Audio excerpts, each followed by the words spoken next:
नमस्कार, मैं हूं सचिन, लेकर हाजिर हूं जो कहेंगे सच कहेंगे। किसान, जिसकी अहमियत को समझते हुए हिंदुस्तान में उसे कहा गया अन्नदाता। अन्नदाता, जिनकी उगाई फसल से देश और पूरी दुनिया का जीवन चलता है। प्रधानमंत्री लाल बहादुर शास्त्री ने एक वक्त पर नारा दिया था, जय जवान जय किसान, और कहा था कि किसान इस देश की रीढ़ की हड्डी है। आज वो किसान अपना पेट पालने के लिए अपने उसी शरीर की हड्डी तक को गलाने को मजबूर है।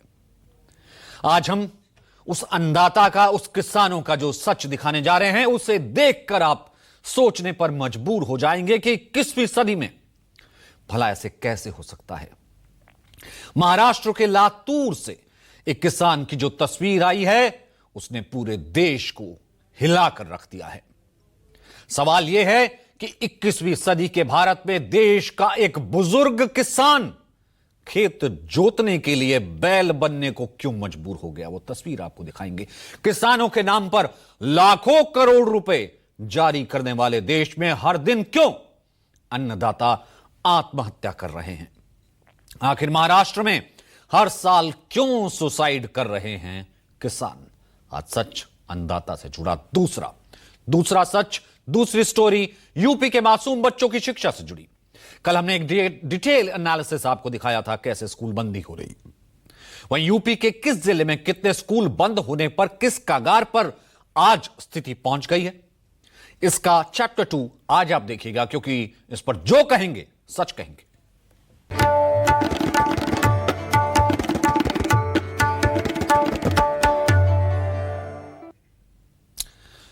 शुरुआत करते हैं हम दो तस्वीरों से।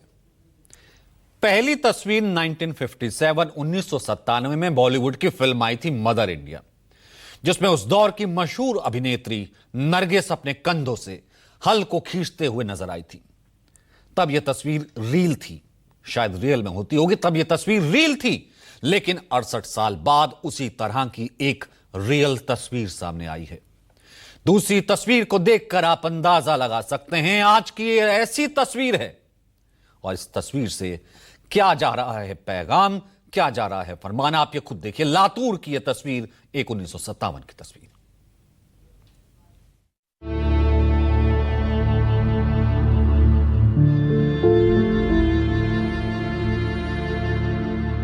ये तस्वीर करारा तमाचा है उस सरकार पर जो सबका साथ, सबका विकास का दम भरती है।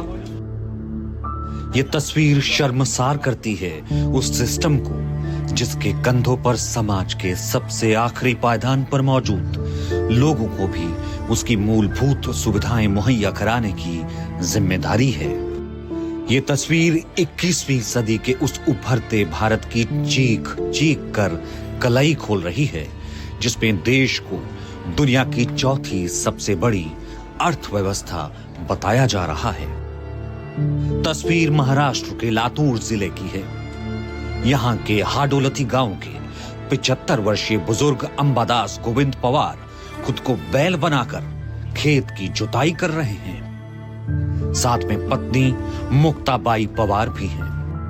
पति बैल बना हल खींच रहा है तो पत्नी हाथ से हल पकड़कर खेत जो रही है। गरीबी और मजबूरी की हदें पार करने वाली ये तस्वीरें जिस किसी ने भी देखी कलेजा कांप उठा। तस्वीर जुलाई के पहले दिन की है, जब बुजुर्ग दंपत्ति कपास की बुआई के लिए अपने खेत को तैयार कर रहे थे। चूंकि इनके पास ना कोई बैल है, ना ही ट्रैक्टर और ना ही मजदूर को देने के लिए पैसे, लिहाजा बुजुर्ग किसान अंबादास खुद हल खींचकर अपनी खेती करने को मजबूर हैं। और ये हालात अभी हाल के नहीं बल्कि पिछले कई सालों से हैं। शेत 5 एकर आणि मुलगा एक मला मुलीचं लग्न झाले, मुलगा एक आहे पुण्याला काय बी काम करते, सून लेकर माझ्यापाशी राहतात, सून लेकर आणि आम्ही असं काय काय करून खाता।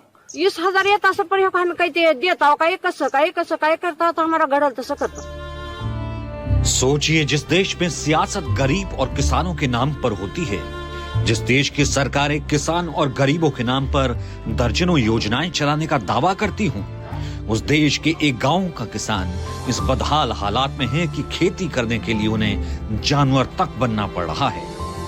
वजह एक ही है, पापी पेट, जिसे पालने के लिए इस मजबूर और गरीब किसान के पास उतने पैसे नहीं हैं जिससे कि वो खेती कर सके।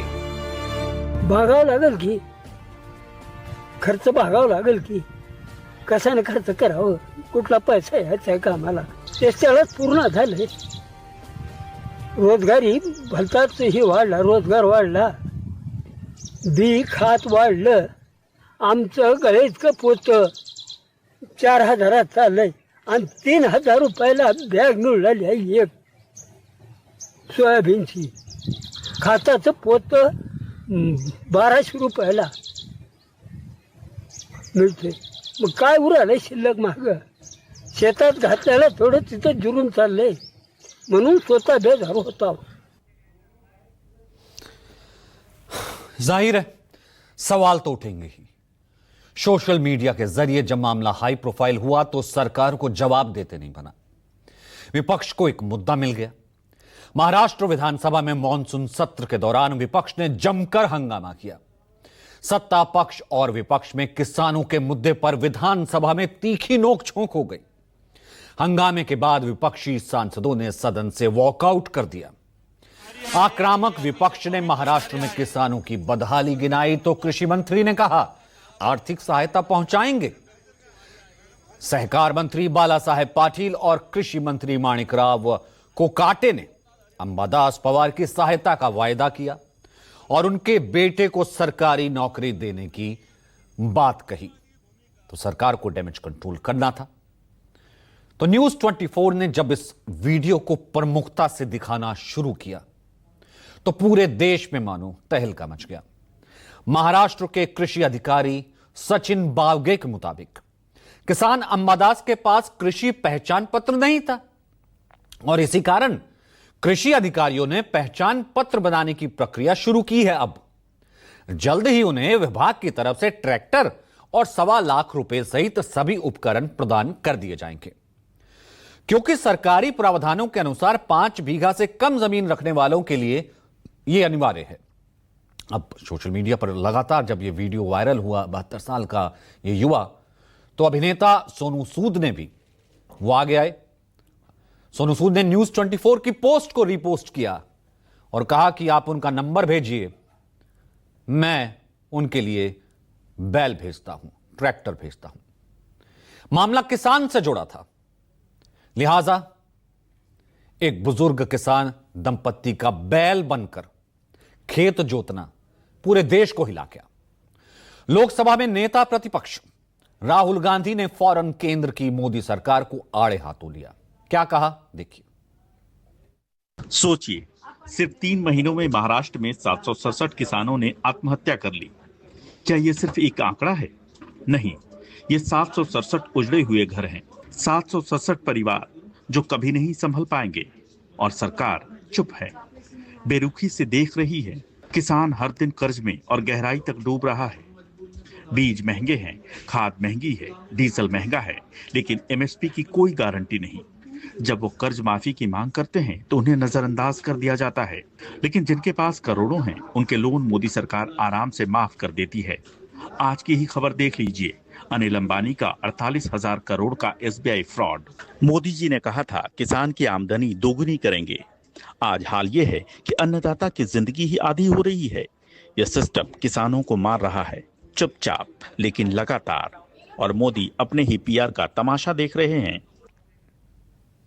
तो राहुल गांधी के इस बयान पर महाराष्ट्र बीजेपी की ओर से भी पलटवार किया गया। बीजेपी विधायक राम कदम सामने आए। उन्होंने कहा कि इस वीडियो के पीछे साजिश हो सकती है, इस मामले की पूरी जांच होनी चाहिए। जांच करनी होगी कि कांग्रेस के कोई कार्यकर्ता है या उबाटा के कोई कार्यकर्ता है या वास्तव में उनकी किसान की कोई मजबूरी है। क्योंकि अगर मजबूरी है तो सरकार पीछे सक्षमता से उसके खड़े रही, हर किसान के साथ हम। पर कभी कभी विधानसभा सत्र चल रहा है तो इनके कार्यकर्ता जैसे रील बनाता है तो वैसे कभी कभी नोटंकी भी करते हुए इसके पूर्व भी देखे गए। जैसे लाडली बहना को 45,000 करोड़ रुपए सरकार हर साल दे रही है, ऐसे किसानों को भी देंगे। कर्ज माफी होगी जल्दी? बिल्कुल होगी। अब सवाल यह उठता है कि महाराष्ट्र में किसानों की कर्ज माफी यह मुद्दा इतना बड़ा क्यों हो जाता है। इसका जवाब है लगातार किसानों पर बढ़ रहे कर्ज का बोझ। एक अनुमान के मुताबिक पूरे महाराष्ट्र में तकरीबन 1.5 करोड़ किसानों के परिवार होंगे। 1.5 करोड़। सरकारी आंकड़ों के मुताबिक 2019 तक प्रदेश के किसानों पर 1,40,413 करोड़ रुपए का कर्ज था, जो 31 दिसंबर 2024 तक बढ़कर 2,63,203 करोड़ हो गया। यानी 5 साल में कर्ज लगभग दोगुना हो गया, 2-fold हो गया। इस तरीके से तो जिस तरह प्रदेश के किसानों के ऊपर लगातार कर्ज बढ़ रहा है, उसी रफ्तार से महाराष्ट्र के किसान लगातार आत्महत्या भी कर रहे हैं। कर्ज दोगुना हो गया, किसान आत्महत्या भी कर रहा है, वो भी दर बढ़ रही है। इसी साल के आंकड़े बेहद डराने वाले हैं। राज्य के राहत एवं पुनर्वास विभाग के मंत्री मकरंद पाटिल ने विधान परिषद में एक लिखित जवाब में कहा कि 2025 के पहले 3 महीनों में महाराष्ट्र में किसानों की आत्महत्या के 767 मामले दर्ज किए गए। इस हिसाब से देखें तो महाराष्ट्र में जनवरी से मार्च के बीच हर दिन कम से कम 8 किसान सुसाइड कर रहे थे। महाराष्ट्र सरकार आत्महत्या करने वाले किसानों के परिवार को 1 लाख रुपए की आर्थिक सहायता देती है, लेकिन कई किसानों के परिवारों को तो यह तक भी नहीं मिलती। लिहाजा महाराष्ट्र जैसे भारत का एक समृद्ध कृषि प्रधान राज्य होने के बावजूद महाराष्ट्र पिछले कुछ सालों से किसानों की आत्महत्याओं से के गंभीर संकट से लगातार जूझ रहा है। 2017 आंकड़े देखिए, 2017 में 2,426 किसान आत्महत्या करते हैं, 2018 में 2,239, 19 में 2,680, 2020 में 2,567, 2021 में 2,743, 2022 में 2,942, 2023 में 2,891, 2024 में 2,635, 2025 में जनवरी से मार्च तक 767 किसान आत्महत्या कर चुके हैं। साल में दिन 365 होता है, लेकिन एक दिन में 8 से 9 किसान आत्महत्या कर रहे हैं। विदर्भ क्षेत्र, खास तौर पर अमरावती डिवीजन, मराठवाड़ा का यवतमाल, अमरावती, अकोला, वर्धा, ये वो इलाके ऐसे हैं जहां सबसे ज्यादा आत्महत्याओं की घटनाएं हो रही हैं। राष्ट्रीय अपराध रिकॉर्ड ब्यूरो के आंकड़ों के मुताबिक राज्य में 2014 से 2022 तक 8 साल तक 1,69,868 आत्महत्याएं दर्ज की गई थी। अब इनमें से लगभग 30% यानी कि 57,160 किसानों की थी। मतलब 57,160 किसानों की। ऐसे में सवाल उठता है कि आखिर क्यों महाराष्ट्र जैसे संपन्न राज्यों में किसान क्यों सुसाइड कर रहा है? इसके पीछे कई वजह मानी जा रही हैं।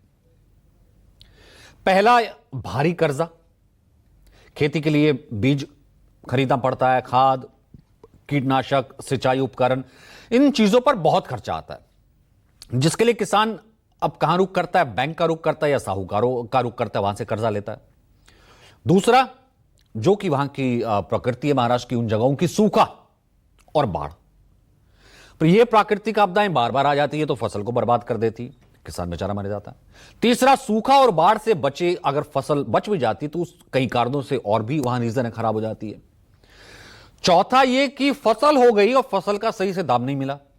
किसान जब फसल बेचने जाता है तो मंडी से एमएसपी, न्यूनतम समर्थन मूल्य, मिनिमम सपोर्ट प्राइस भी मिलेगा कि नहीं मिलेगा गारंटी नहीं है। कभी कभी बिचौलिए, व्यापारी किसानों का शोषण कर लेते हैं, तो किसान को फसल बेचकर घाटा ही होता है। पांचवा, सरकारी लाभ ना मिलना, जो योजनाएं हैं वो उन तक, किसानों तक ना पहुंचना। किसानों के पास बीमा होता है लेकिन क्लेम ही नहीं पास होता, या होता है तो बहुत देर से। प्रधानमंत्री फसल बीमा योजना जैसी स्कीमें हैं, लेकिन इनका लाभ बहुत कम किसानों तक पहुंचता है। कंपनियां, अधिकारी, भ्रष्टाचार, किसानों तक तो भुगतान होने ही नहीं देते।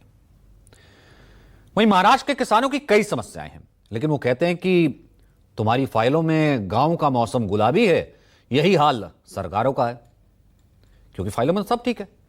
महाराष्ट्र सरकार का 2025-26 का बजट ही कहता है कि कृषि के लिए 9,710 करोड़ रुपए खर्च करने हैं। इसके अलावा पिछले 5 सालों में महाराष्ट्र सरकार ने महात्मा ज्योतिराव फुले शेतकारी कर्ज मुक्ति योजना के माध्यम से 34 लाख से अधिक किसानों के फसल ऋण माफ कर दिए और जो नियमित कर्ज चुकाने वाले हैं लगभग 7 लाख किसान, उनको और प्रोत्साहन दे रहे हैं कि आपको हम और ज्यादा लाभ देंगे। ये बजट में मेंशन था। अब ना सिर्फ महाराष्ट्र सरकार बल्कि प्रदेश के किसानों के लिए केंद्र सरकार भी भारी भरकम रकम सरकारी खजाने से निकालती है। अभी बीते 24 फरवरी 2025 को ही बिहार के भागलपुर में प्रधानमंत्री किसान सम्मान निधि पीएम किसान सम्मान निधि योजना की 19वीं किस्त जारी की गई थी, याद होगा आपको। 19वीं किस्त के तहत प्रधानमंत्री मोदी ने 9.8 करोड़ किसानों को 22,000 करोड़ रुपए से अधिक की किस्त जारी की थी। टाइम्स ऑफ इंडिया की एक रिपोर्ट है, उसके मुताबिक महाराष्ट्र के 92.89 लाख किसानों को 19वीं किस्त में 1967 करोड़ मिले। किसान सम्मान योजना शुरू होने के बाद से भारत सरकार ने पिछले 18 किस्तों में लगभग 3.5 लाख करोड़ रुपए से अधिक का वितरण किया है। यह सरकारी आंकड़े बताते हैं। तो यह था आज जो तस्वीर आई और हमारा अंदाता इस वक्त किस हाल में है, तो यह सच आपके लिए बताना बहुत जरूरी था। महाराष्ट्र के बाद रुख करते हैं सियासी गलियारों का। एक रिपोर्ट हमने आपको दिखाई थी जिसके बाद काफी बवाल मच गया। सरकारी स्कूलों के मर्जर की स्कूल बंदी की हमने कल आपको सरकार के इस पूरे फैसले की ABCD बताई थी, एनालिसिस दिखाया था और साथ ही साथ बताया था कि इस फैसले से क्या असर पड़ेगा। न्यूज 24 पर इस खबर को दिखाए जाने के बाद आज राजधानी लखनऊ में जमकर प्रदर्शन हुआ। 2 तस्वीरें सबसे पहले आप देखिए। पहली तस्वीर कांग्रेस के प्रदर्शन की, शराब की दुकान नहीं, दूसरी तस्वीर स्वामी प्रसाद मौर्य और उनकी अपनी जनता पार्टी के प्रदर्शन की। स्वामी प्रसाद मौर्य अपने कार्यकर्ताओं के साथ राज्यपाल को ज्ञापन देने जा रहे थे, लेकिन भारी संख्या में तैनात पुलिसकर्मियों और अधिकारियों ने बैरिकेड लगा दिया। कांग्रेस कार्यकर्ताओं ने जमकर नारेबाजी की, आरोप लगाया कि सरकार शिक्षा को खत्म करना चाहती है। ग्राउंड रिपोर्ट देखिए। उत्तर प्रदेश में बेसिक शिक्षा परिषद के स्कूलों के विलय के खिलाफ पूरे प्रदेश में प्रदर्शन जारी है। उत्तर प्रदेश कांग्रेस कमेटी के निर्देश पर उत्तर प्रदेश के सभी जनपदों में आज प्रदर्शन हो रहा है। लखनऊ में भी प्रदर्शन शुरू हो गया है। आप देख रहे हैं कि कांग्रेस पार्टी के तमाम सारे नेता यहाँ पर जमा हो गए हैं। जो आप देख रहे हैं कि ये यहाँ पर हाथों में बैनर होर्डिंग लेकर के आए हुए हैं और ये बड़ी संख्या में यहाँ पर पुलिस को भी लगाया गया है। ये सभी लोग जिलाधिकारी तक जाना चाहते हैं, लेकिन यहाँ आप देखेंगे तस्वीरों में कि शराब की दुकान नहीं, पढ़ाई के लिए स्कूल चाहिए। ये शहर कांग्रेस कमेटी की तरफ से प्रदर्शन किया जा रहा है, जिसमें तमाम पार्टी के नेता यहाँ पर मौजूद हैं। तो इससे पहले कल आम आदमी पार्टी के कार्यकर्ताओं ने भी लखनऊ में सड़कों पर उतरकर प्रदर्शन किया था। बुधवार को लखनऊ सहित प्रदेश के सभी जिला मुख्यालयों पर कार्यकर्ताओं ने विरोध जताया था, लेकिन सबसे ज्यादा विरोध सपा ने किया था, समाजवादी पार्टी ने किया था। पार्टी अध्यक्ष अखिलेश यादव ने आज स्कूल मर्जर के फैसलों को बेटियों की शिक्षा से दूर करने की साजिश बता दिया।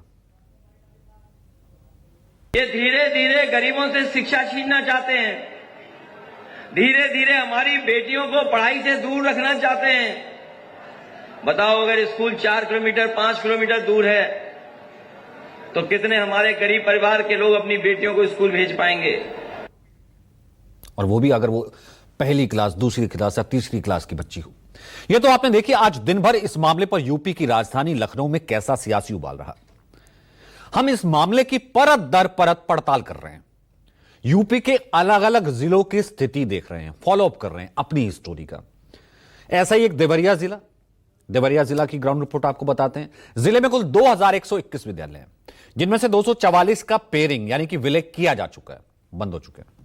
ग्राउंड रिपोर्ट के जरिए हम यूपी के अलग अलग जिलों में उन स्कूलों का जायजा ले रहे हैं जिन्हें चिन्हित या तो कर लिया गया है या फिर किया जा रहा है मर्ज करने के लिए, बंद करने के लिए। हमने देवरिया जिले के सलेमपुर के नादघाट गांव में जाकर वहां के लोगों से सरकार के इस फैसले पर उनकी राय जानने की कोशिश की। देखिए, चाहे वो प्राइमरी विद्यालय हो, चाहे वो पूर्व माध्यमिक विद्यालय हो, देवरिया में भी वही हाल है। विद्यालयों की लिस्ट जारी हो चुकी है।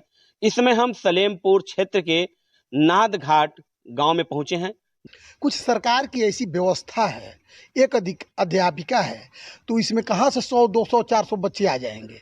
यह सरकार की कमी है कि पर्याप्त मात्रा में यहाँ अध्यापक और अध्यापिका नहीं रखे। हमारे यहाँ बच्चियों के लिए बहुत समस्या हो जाएगी, क्योंकि दूर जाकर के उन लोगों को पठन पाठन का काम करना पड़ेगा। मर्ज हो जाएगा तो बच्चे यहाँ के जाने में बहुत दिक्कत होगा, इसीलिए मर्ज न किया जाए। हाँ, यह बच्चों को बहुत कठिनाई होगा, इसीलिए विद्यालय को चालू रखा जाए, अध्यापकों को मांग के हिसाब से बढ़ाया जाए। कितना दिन पुराना विद्यालय? 8-9 साल हो ही गया स्कूल बनते हुए। विद्यालय को नहीं बंद किया जाए, इसमें अध्यापक की कमी है। सबसे पहली बात तो ये है, पहले अध्यापक बढ़ाया जाए इसमें। पहले कितना यहाँ छात्र रहते थे? छात्र पहले ज़्यादा रहते थे, 25-30 रहते थे, 20 रहते थे। ये अध्यापकों की कमी की वजह से ये बच्चों की जो संख्या है वो उसमें कमी आई है, और इसको सरकार को ध्यान में रखते हुए अध्यापकों की संख्या बढ़ानी चाहिए, इसको मर्ज ना किया जाए। पहले यहाँ अच्छी पढ़ाई होती थी, ऐसा ग्रामीण बता रहे हैं, लेकिन अध्यापक की कमी के चलते इस विद्यालय में छात्रों की संख्या घटी है। तो देवरिया के बाद आपको कुशीनगर ले चलते हैं। कुशीनगर में कई स्कूलों के विलय की तैयारी है। कुशीनगर जनपद में कुल स्कूल हैं 2464 सरकारी। इनमें से 102 प्राथमिक और पूर्व माध्यमिक विद्यालयों को चिंतित करके शासन को विलय के लिए रिपोर्ट भेजी जा चुकी है कि इनको बंद कर दीजिए। अब बहुत जल्द ये स्कूल सरकारी दस्तावेजों से गायब हो जाएंगे, बंद हो जाएंगे। सबसे बड़ी मुश्किल इन स्कूलों में पढ़ने वाले बच्चों की होगी। जैसे वो एक पिता कह रहे थे कि मेरी छोटी बच्ची पहली या दूसरी क्लास में पढ़ती, वो 5 किलोमीटर या दूसरे स्कूल कैसे चल जाएगी। देवरिया जैसा ही हाल कुशीनगर के उन गांवों का भी है जहां के सरकारी स्कूल बंद होने की कगार पर है। कुशीनगर थोड़ी मोड़ गांव का प्राथमिक विद्यालय भी स्कूल बंदी का शिकार है। जब हमने गांव के लोगों से बात की तो उनका दर्द कैमरे पर बयां हो गया। ये आज 15-16 साल से स्कूल चल रहा है, तो क्यों बंद हो रहा है ना। थोड़ी मोड़ वाला स्कूल है ना। हम लोगों का गरीब आदमी कहाँ हम लोग पढ़ा पाएंगे, कुछ हमने पढ़ा पाए जा ना पढ़ा पाए जा। हमने का यही स्कूल बात से बेटा जो हमने को पढ़ा पाएंगे। लोग प्राइवेट स्कूल में भेज रहे हैं, सुविधा दिया जाए इस स्कूल में, घास भूस सब साफ करा दिया जाए और बेंच टेबल का व्यवस्था कर दिया जाए और शिक्षकों का व्यवस्था कर दिया जाए। बंद हो जाएगा तो हम लोग को बच्चे बताइए कि 2 किलोमीटर दूर जाएंगे, ज़्यादा पैसा देना पड़ेगा हम लोग को पढ़ाने में। सरकार का दावा है कि इसमें शिक्षा की गुणवत्ता सुधरेगी और इससे बच्चों को बेहतर समाधान और शिक्षकों के साथ पढ़ाई का मौका मिलेगा, लेकिन जमीनी हकीकत कुछ और है। स्कूल के बनने 16 साल से बेसी हो गया और लड़का आते हैं पढ़ते हैं 50 लाख ले आ जाते हैं और जितने बढ़ेगा उतने लड़का बढ़ेगी और ही सुविधा दिया जाता है। बढ़िया अपने मास्टर लोग। विद्यालय बंद हो जाएगा तो हम लोग का भविष्य खराब हो जाएगा, हमारे लड़के लोग का भविष्य खराब होगा। जब लड़के लोग भविष्य खराब होगा तो आने वाले समय हम लोग को भी दिक्कत होगा, जब लड़के पढ़ेंगे नहीं तो। शिक्षक संगठन और विपक्ष इसे शिक्षा विरोधी और गरीब बच्चों के भविष्य के साथ खिलवाड़ बता रहे हैं। गांव के लोग भी यही दावा कर रहे हैं। पीएम मोदी का संसदीय क्षेत्र जिला वाराणसी राज्य सरकार के इस फैसले की वो भी जद में है। वाराणसी में कुल 1143 प्राथमिक विद्यालय हैं, जिसमें से 41 को विलय के लिए चिन्हित कर लिया गया है, यानी बंद होने की कगार पर है। सवाल है कि क्या फैसले से ग्रामीण क्षेत्रों में शिक्षा की पहुंच और मुश्किल हो जाएगी। वाराणसी भी उन जिलों में शामिल है जहां कई स्कूलों के विलय की तैयारी है। कुछ स्कूलों का विलय तो हो भी चुका है। आपको बता दें, वाराणसी में अब तक 41 विद्यालयों का विलय हो चुका है। वाराणसी जिले के 1143 सरकारी विद्यालयों में से 1102 में वैसे तो सामान्य रूप से पढ़ाई चल रही है, लेकिन 41 स्कूलों का भाग्य अब अधर में है। तक जो ग्राम पंचायतों द्वारा और जो स्कूल मैनेजमेंट कमेटीज द्वारा आपस में मीटिंग करते हुए 41 ऐसे विद्यालय हैं जिनका कि अभी तक पेयरिंग की गई है अपने अगल बगल के विद्यालयों के साथ में, और इससे जो नए हमारे जो व्यवस्था बनी है उसमें जो नए जगह पे जब बच्चे जब अपना अध्ययन का कार्य वहाँ पे शुरू हो रहा है तो बहुत अच्छे तरीके से वहाँ पे अध्ययन का कार्य हो पा रहा है। सरकार की इस नीति का विरोध तेजी से बढ़ रहा है। ये मुद्दा न केवल शिक्षा से जुड़ा है बल्कि लाखों बच्चों और उनके परिवारों के भविष्य से भी जुड़ा है। जिला अधिकारी का ये साफ तौर पे कहना है कि ये विलय पेयरिंग के तौर पर किया जा रहा है। जिन भी स्कूलों में 50 से कम छात्र होंगे उन 2 स्कूलों को आपस में मिला के उन स्कूलों को सारी सुविधाओं से लैस किया जाएगा। वहीं लोकसभा में नेता प्रतिपक्ष और कांग्रेस नेता राहुल गांधी का संसदीय क्षेत्र रायबरेली भी अछूता नहीं है। रायबरेली जनपद के कुल 2301 सरकारी स्कूल हैं। इसमें से 750 विद्यालयों की पेयरिंग होनी है। 129 मर्ज कर दिए गए हैं, यानी कि बंद कर दिए गए हैं। रायबरेली के पलिया गांव में प्राथमिक विद्यालय को भी मर्ज कर दिया गया है। गांव के लोग इस फैसले का विरोध कर रहे हैं। बच्चों को कहां भेजेंगे? गांव के लोगों ने जिलाधिकारी, बेसिक शिक्षा अधिकारी सबसे मिलकर एक ज्ञापन भी सौंपा है कि छोटे छोटे बच्चे हैं, गांव में एक स्कूल है, आप विलय कर रहे हैं, मर्ज कर रहे हैं। कल वो एक्सपर्ट कह रहे थे कि इसे बंद कर रहे हैं, बच्चे हमारे कहां जाएंगे? तो ये देश से जुड़ा सवाल है, देश के भविष्य से जुड़ा सवाल है, क्योंकि देश का भविष्य ही आज का युवा, आज का बच्चा ही है। जब तक वो पढ़ेगा तभी देश का भविष्य बनेगा। यही है सच। इसी सच के साथ जो कहेंगे सच कहेंगे कि आज के एडिशन में इतना ही। मुझे इजाजत दीजिए। छोड़े